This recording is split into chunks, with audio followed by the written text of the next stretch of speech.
That's Nick. And that's Joseph. And today we're here to talk about Mary J. Blige's My Life, which was directed by Vanessa Roth, the Oscar-winning documentarian, which Amazon Prime is releasing June 25th, 2021. And as the title indicates, the subject of it is the Queen of Hip Hop Soul's seminal sophomore album, My Life.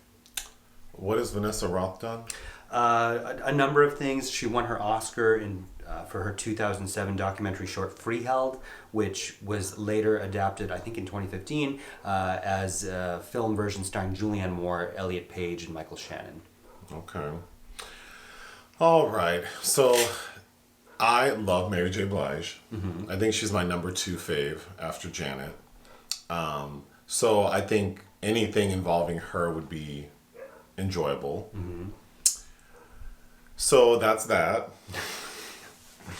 However, would you say that your expectations were too high, perhaps? Considering how... I don't know that I think they're too high. I just thought, okay, so who would this documentary be for? People who are familiar with her work, hopefully, or obviously people who enjoy her, at least musical catalog. Oh, I wanted to start with, do you have a top 3 songs? Oh, geez. Oh, gosh. You put me on the spot. Oh, sorry. No, I mean, I can think of so many. Okay, wow. Well, whatever. 'Cause I wrote down my top 3. Yeah, you go first. All I Need. Okay. Just Fine. Okay. And I know this is kind of a B-side track, but I listened to it quite a bit. Looking for someone to love me naked.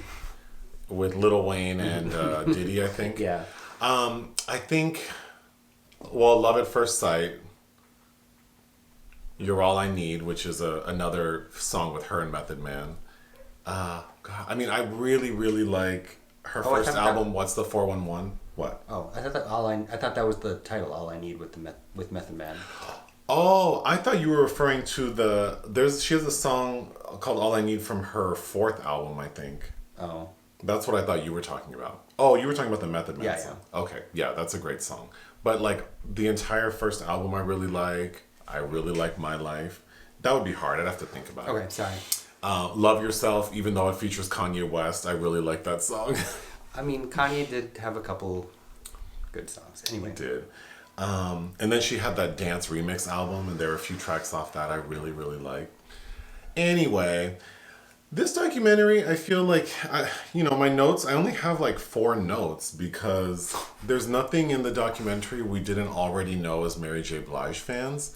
It's also important to know that the 25th anniversary of My Life was 2019. So there is a deluxe version of the album available that has commentary before every track, including the interludes. So it's pretty thorough as far as like her thoughts on each song, the samples that were used, all of that. So I was assuming that this documentary would offer us a deeper look into her life during that time, but it doesn't. In fact, I think it's less detailed than the deluxe album's commentary as far as the album goes. And then as far as her personal life goes, there's nothing we don't already know with the abuse that she suffered when she was younger, living in the projects and at the hands of certain family members, which she doesn't get into detail with. She even says, I'm not going to talk about it.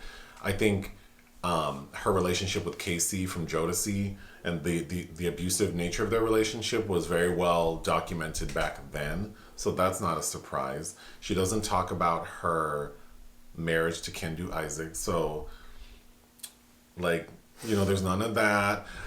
I kind of feel also the way I feel about the Tina Turner documentary, and that Mary J. Blige's career is epic. And it really doesn't... And far from over, though. And far from over. So I think... Okay, so to sum it up, for a diehard fan, didn't learn anything new, but it was lovely to see her. She looks amazing. Yeah. And I cried several times I did because she emotes that same energy speaking as she does singing. Like, it feels very real. But you aren't familiar with the My Life album. No. So as soon as it was done, the documentary, I said, do you have a good idea of what the album is? And No. you said no. So I think the documentary failed on that account too, because who's going to be watching this? Someone who enjoys her and feels like, yeah, it's always great to see Mary, or someone who doesn't know her catalog that well, particularly that one album from, decades ago. And then that person was still left thinking, I don't really understand the album. Because the trajectory of the documentary and what Mary's talking about is from childhood to the album and her life surrounding that time. So we do get quite a bit of What's the 411, her first album. So someone who doesn't know her work that well, you wouldn't even know which songs were connected to that album. Right. But I think what the overall motif or point of this was kind of a 180 for her, looking back, like, because she makes a comment about how overcoming the triumph over sadness is what is cathartic. And while this album was born out of sadness, she's changed into a different person, kind of. And looking back on it, what was once a depressing album is now something joyful, representatively. Yes. So. I was hoping, so then she says, well, what brought her out of the darkness? What keeps her out?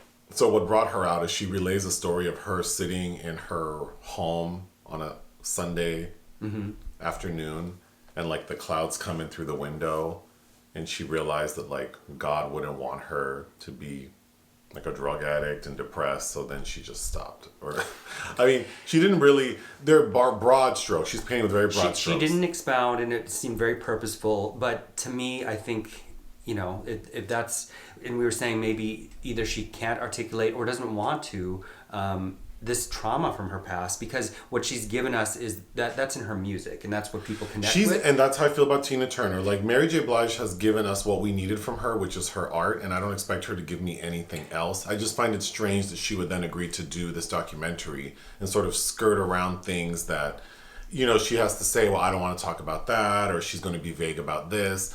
It's like, I almost felt uncomfortable for her. Like, you don't have to do this for us. Like, I would have been happy just seeing a documentary about how she lives now and like the kind of cars she likes to drive and what she does for vacation. And sure. So yeah, it's like you want to see her more joyful, because the parts that I teared up at were listening to like there's a panel of people talking about how her music has influenced them, and also there are a couple snippets of fans, mostly I think all black women, meeting her after or before a concert and relaying how much she means to them. how she saved that, like really kind of poignant, traumatic things that she kind of has. You're taking on a piece of that by having to react to it, and she's not cold, but in the same time she kind of keeps it moving. And there are moments where she expresses joy, but it's like you always kind of want to see her breaking out more.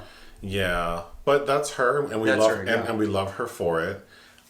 Just going through my few notes, some of the celebrities in the documentary talking about her are Sean Combs, Diddy, who executive produced. Yeah, well, yeah, and he was A&R at Uptown when she started there, so he's been a big part of her career. Taraji P. Henson is in it. Andre Harrell obviously has passed since then. Nas, Method Man, Alicia Keys, and Tyler Perry who has cast her. She was in Diary of No, she's in I Can Do Battle by Myself. She also talked about one thing that did make me tear up. Is I'm familiar with the sample that's used for the song My Life, which is Sunshine by Roy Ayers, but she talks about what that song means to her. How when she was a kid living in the projects, hearing about sunshine and My Life in the Sunshine made her think that maybe one day she could have the thing she wanted. I thought that was a very touching moment. So again, I wish, which the deluxe album does, she does talk about how she feels, because every track on My Life has a sample. So she talks about the samples. I almost felt like I could have just watched her talk about that and maybe get some, behind the scenes footage of her recording the album, which we do get little bits of. Yeah, you do. But again, I think that if you, based on what the subject of the documentary was or is intended to be, I think you might be disappointed. Yes. There is one moment that I thought was done very well. Well, so we get all the music. They got the rights to the songs we need to hear, so that's great. They also do a thing where they juxtapose or incorporate sort of like cartoon images of her. Yeah, the animation. Like animation, that's what it's called, with like actual video and footage. I thought that was very well done. That was done. And there's one particular moment when she, separately, her and Andre Harrell are talking about the first time they met, and they're relaying like, you know, I think he was driving a black BMW, and then he's like, yeah, I rolled up in my black 750L IL, and then he's like, yeah, and I was wearing these like white suede like Gucci loafers and a cheetah print black and white top, and she's like, yeah, I think he rolled up in like a black and white polka dot. I was afraid for him. I was afraid for him in these projects. I told him, come on, get in here. I thought that was very well done, and I could have stood for more of that, like maybe juxtaposing what people think about her with how she saw things. Yeah. Yeah. Because she seems less guarded when she's relaying it that way. Yeah, because probably the most open we see her is when she's visiting one of the producers and writers of the My Life album at Quad Studios in New York. I forget his name, Buck or something. And they're talking about some of the songs and how she had to get into the zone. And she starts singing along to a couple of the songs, and she looks fabulous. I thought that was a lot of fun. And we do get a lot of little things. I just think it amounts to a lot of what we already know and love about her. So it's a treat to see her. And if you're a fan, definitely watch it. But yeah, if you're not very familiar with Mary J. Blige, I mean, I don't know if you would be into. I mean, I don't know anyone who. I can't imagine a person who enjoys R&B music but not knowing her, but doesn't know Mary J. Blige. So then it's like, well, who would watch this? Like, you like her, but you just don't know that album, and you felt a little like. I think I was hoping to learn more about it, Yeah. but I think what also it inspired is a road trip to listen to that album, perhaps. Yeah, I definitely want to revisit Because the album. that came out. I was very young, so I'm more familiar with her latter work. Yeah. You know, she's one of, I think.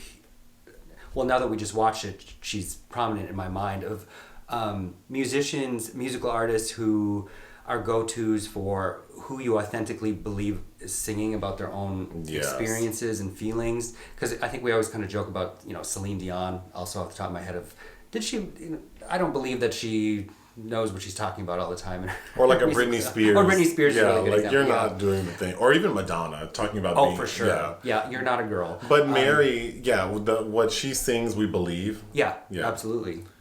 Anyway, I would give this 3 out of 5. What would you give it? I think that's fair, but at the same time, like, I'm accepting of what it is. Kind of like the Tina Turner documentary, which I think is better than this. Also, you know, is able to come at a moment in that artist's life when she's not going to have any more output, and Mary J. Blige will. But, you know, with Tina Turner, we culturally re-traumatized her over and over again throughout her career. And so I think there's a protectiveness to not just Mary J. Blige, but I think perhaps even the director and everyone around her, because we even don't get much from her sisters. Right. So I'm okay with that.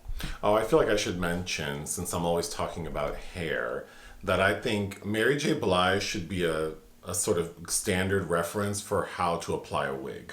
Yeah. Because her shit is good. always laid. It does look really So if you need help with your wig, look up whoever does her hair. Oh, and you haven't seen Mudbound. No, but you know, I have a hard time watching. I know you said it's not as. It's the 40s. It's not. I know, but just watching black people like before like 1990 is very difficult Sure, for me but she's- because I know it's gonna be a shit show. But she's really good in it. I'll watch it. Anything else? No. Bye. Bye.